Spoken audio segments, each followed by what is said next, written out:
So our vision at Wilmot Cattle Company is to restore the ecological function of the landscapes that we manage in a profitable way. So as Glenn just described, I really like that definition there by Charles Massey, and ours is quite similar. That really that's what we do.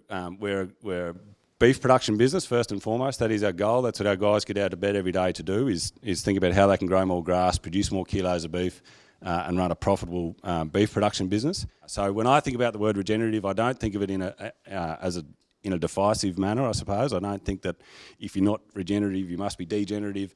I just feel it's a word that describes what we do in a really positive way, I suppose, and an ambitious way. We now have enough data to demonstrate that animal density has created the biggest change in our ecological, in our ecosystems over the last few years on our farms.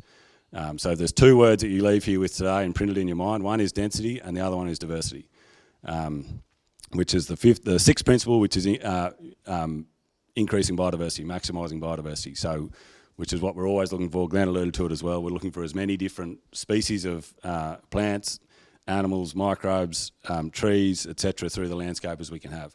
At some point we've got to get out of the way and accept that our landscape's pretty healthy and let it become a self-sustaining ecosystem, which is what Charles describes in that, that definition of what regen ag is our farms being self-sustaining, basically that environment, that ecosystem, and the cows being the tool, nature's recyclers, basically being the tool to complete that feedback loop. So, soil carbon, righto.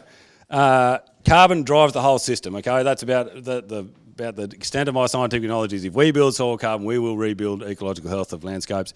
You've heard a bit about climate change, methane, all those sort of things, right?